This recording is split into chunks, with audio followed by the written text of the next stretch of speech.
All right, viewers, this is my first solo podcast, just me, no guests. I'll be doing these every now and then whenever I get the chance. Today's one of those days. So on today's solo podcast, I will be talking about the Anunnaki. You haven't heard of them? They are an ancient race that seeded our planet, created humans, and this is where we came from. So if you want to get weird, let's talk about the Anunnaki.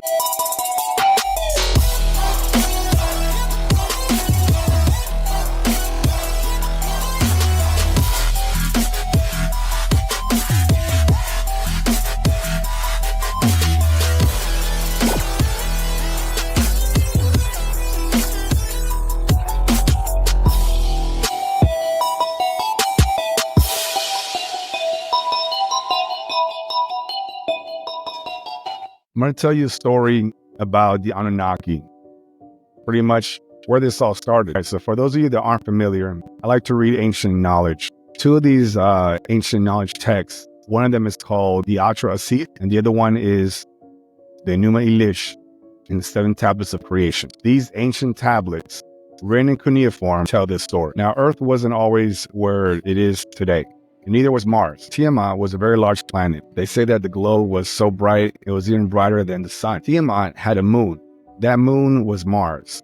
Well, Mars today, not then. And along in the process of our solar system being created, there was always these rogue planets as well that would come into our solar system and then back out. In one of these orbit, a rogue planet hit Tiamat, broke it into pieces. Then a big chunk of it settled back into the 3rd position, which is where Earth is now. The moon was thrown out of its orbit because the planet was destroyed, and it sat in the 4th position. So when the planet exploded, somehow it made it to the 4th position.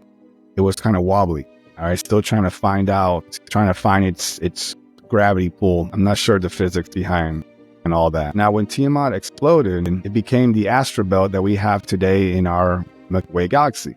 That's where you get that asteroid belt here. Those aren't just rocks. Those are actually remnants of Tiamat, according to these texts. Now, when Mars settled into its 4th position, it also was the gravitational force of that explosion also tilted Mars at a 45-degree angle, which it is where it is today.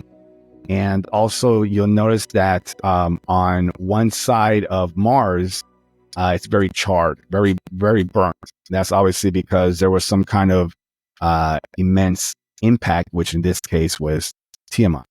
So there's our somewhat of our evidence for why Mars has a weird orbit, and why it also has a weird wobble whenever it goes around the sun, as well as why one side of the planet is charred, more charred than the other. Now, that big chunk that came off of Tiamat that resided in the 3rd position, which is Earth now, took a lot of its, nutrients, water. Again, Tiamat had people living in it. So eventually that big chunk of rock became Earth. On the other side of our sun, there was a planet called Nibiru, and there was a big civilization there, and they had an issue with their planet. In this case, long story short, their atmosphere was starting to break, kind of like how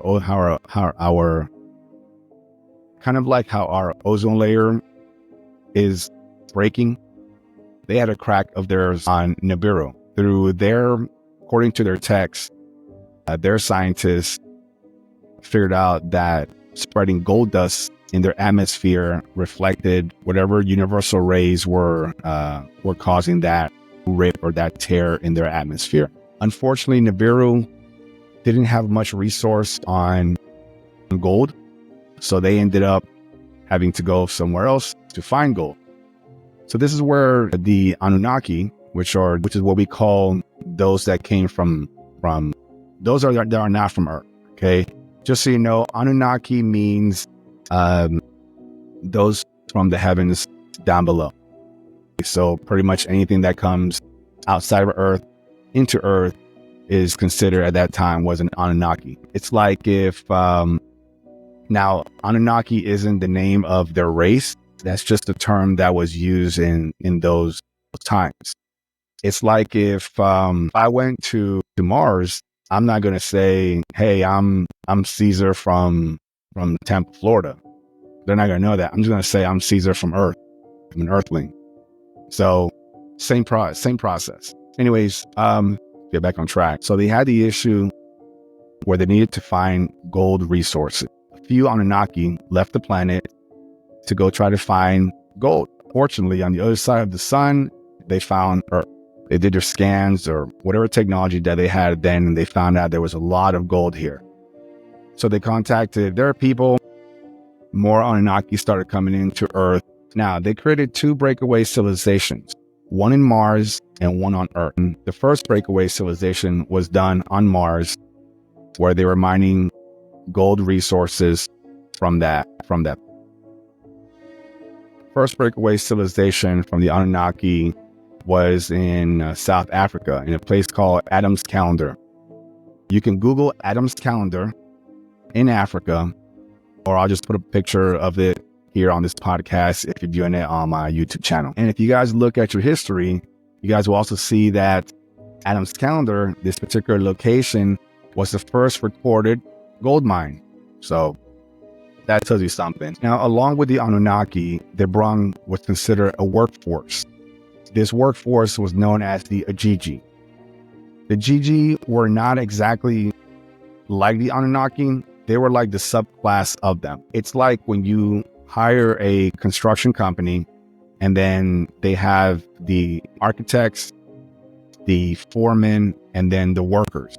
The Gigi were like the workers of the Anunnaki class. The foremen, in this case, the ones leading this breakaway civilization was Enki and Enlil. Now, Enki and Enlil were the sons of Anu. Anu was like, for all intents and purposes, Anu was like their god. This was like their head guy. Maybe he's the equivalent to their president, but the point is that he was their leader. He was the highest that could be. And Enki and Enlil were his sons. Okay, so they had quite a bit of power. Anu gave Enki the responsibility of Earth, while he gave Enlil the responsibility of Mars. Again, the whole idea was to mine for resources, specifically gold. All right, now this mining and this breakaway civilization and the building structures, this was going on for thousands and thousands of years between Mars and Earth. This is why in Mars, there's all of these anomalies of things that shouldn't be there. There's statues of like the same kind that you would see in Egypt on Mars. They're ankhs, they're like those are like the cross with a loop around it. There's pyramids on Mars. There are so many artifacts that you guys can even go look on NASA's website. There's a website where for NASA that the rover, the machines that are over on Mars right now, they're taking pictures like every day, and they're sending these photographs back to NASA, and it's public.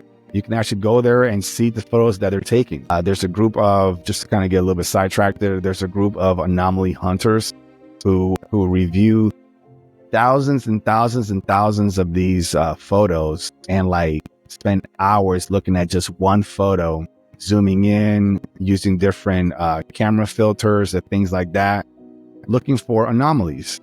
And then some of these anomalies are the ones that you'll see popping up in social media, on tabloids, things like that. So like, for example, like when you see a photo, actually there was a famous photo a few years back that they found a face on Mars, and that went everywhere, and but at that time it wasn't that mainstream, so you didn't hear too much about it after that came out. And then now that people are talking more about it, then there's a lot more anomalies of things that are on Mars or being found on Mars that really make no sense how they got there. But given these ancient stories, kind of does explain why those things are there. Anyways, we digress. So back on Earth, the Gigi were the ones that were digging up the Euphrates River and the Tigris River. And these rivers were very crucial to the construction of this new breakaway civilization because the water provided the nutrients to the land for, agriculture and for just survival, period. And a lot of the pyramids that were being built at that time were being built on these aquifers, and these rivers would flow very, pretty much all the pyramids that were being built in Egypt, those two rivers, the Tigris and the Euphrates, flowed right next to them. All right. There's a reason for that too. Now, the Gigi, they were working for over 250,000 years nonstop. This is according to the text. After a while, they just got tired. They were beat. They decided to do a coup and go against the Anunnaki leadership, Enki and Enlil and Anu.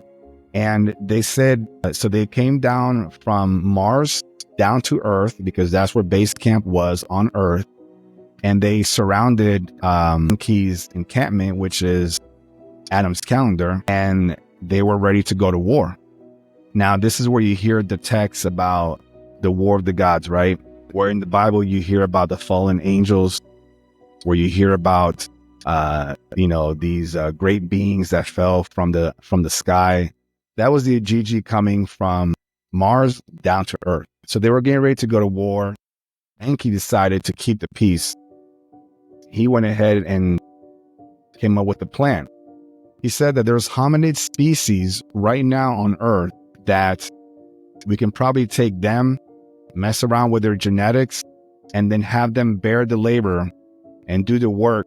So that way the Gigi can go back and this new species can continue on their work. Now, keep in mind, in the text, it says that there was already hominid species on this planet. So now, there wasn't any particular description of what they looked like, but we definitely know that they looked somewhat like us. In this case, they were bipedal. They had 2 arms, 2 legs, they had a head, eyes, things like that. Now, some people, some theorists, some scholars, they do say that these hominid species were probably more in tune with their spiritual side. So they probably had bigger craniums. Their pineal gland was a lot larger. They probably had all of these, what we would call these supernatural abilities like telekinesis, telepathy, be able to communicate without words and just sounds. They were in tune to their, their higher selves and things like that. But for 250,000 years, the Anunnaki didn't pay any attention to them. They were like ants, like we see ants today. They're just working. They don't really mean nothing to us. We just let them do what they do. But they said we can take a hominid species and add an essence of us. The idea was to change their genetics so that way they can speak, understand, comprehend. They could be taught. They were intelligent enough to receive instructions to do the work. So they ended up going around capturing these hominid species in whatever fashion that they decided to do that, and started doing all these experiments.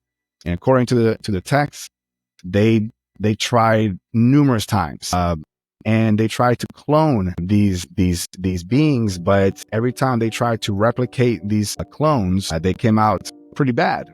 They came out deformed, or some of them even like monsters. And in case if you don't know, clones can't reproduce. So in order for them to maintain, they had to be able to reproduce these lower grade humans, but mass produce them at a speed that they could, that was doable. They couldn't do it. It's like taking a lion and a tiger and creating a liger, but then that liger can't have babies. You just can't. So then you had to make another lion and tiger and try to get another liger, but it just wasn't sustainable, So they ended up doing a couple of experiments, and after a while they had one last idea. So Isis, some of you may be familiar with the goddess of fertility. So Isis was an Anunnakian, and she was, per se, for this conversation, she was their geneticist, right? So she knew about genetics. And keep in mind, this race has been around for millions of years. So look what we know about genetics today and compare that to a million years evolution, right? So they knew so her idea was to take the egg of a hominid woman and take the essence of an Anunnakian, which in this case is probably like some kind of DNA, maybe blood, and mix it together. And then she put it in her womb and took that egg to term for 10 months, not 9 months, but 10 months. Then there's a famous cylinder scroll in the British Museum of Isis holding up a baby, and it's scripted as, "I have done it. I have created it, the first Adamu." Now, Adamu means, it's translated to first man, okay? Which is also where I believe they got the name Adam when it comes to translation, right? Whenever it comes from the ancient text into the Bible, instead of saying Adamu, they say, oh, Adam was created, but it was the Adamu. That's the actual verbiage that they use in ancient texts. For a while, for a long time, they tried to have Adam mate with other clones, but again, just wasn't working. These clones couldn't have babies. I believe the term is called zygotes. A lot of these creatures were being created, just wasn't working out. So they ended up taking a piece from Adam, and they replicated it, and they made a woman, which is Eve. And that's the actual term, Eve. It wasn't Ivamu or nothing like that. So the Anunnaki had, or in this case, Enki, had a very, again, they've been doing this for such a long time, where they actually seed planets and they create beings. They were considered in text as creator beings. So this is not actually the first attempt or situation where the Anunnaki have came and seeded a planet and then left and decided to seed another planet and rinse and repeat. So in this camp, they ended up calling this camp Eden, but Edin. And this camp was actually a cloning facility or a cloning compound, right? So they had a bunch of these humans that they were creating from the successful experiment of Adam and Eve. And then they had to go ahead and create a diverse pool in order for these humans to mate and replicate and have more babies, because obviously you don't want them too close, because then that's incest, and then it doesn't create any suitable humans. So they started creating this genetic pool of human beings, and they had a whole schedule. This is all in the text of mating times, mating days, hours, weeks, whatever the case is. Who's going to mate with who, when, for how long, and things like that, until they had a product that could pretty much replicate itself. So this is why 8.5 billion people exist. It just doesn't work, right? It just logically doesn't make sense. If scientists say that, life goes back as far as like 6,000 years, then that means that on day one, with Adam and Eve, there had to be existing about like 1.3 million people, and then every day the same amount to get to today to have your 8.5 billion people. It doesn't work that way, right? So anyway, so that's why sometimes some of the stories in the Bible, they just kind of say, well, you ask, why is this, or how does this make sense? Because it's God, and they leave it at that.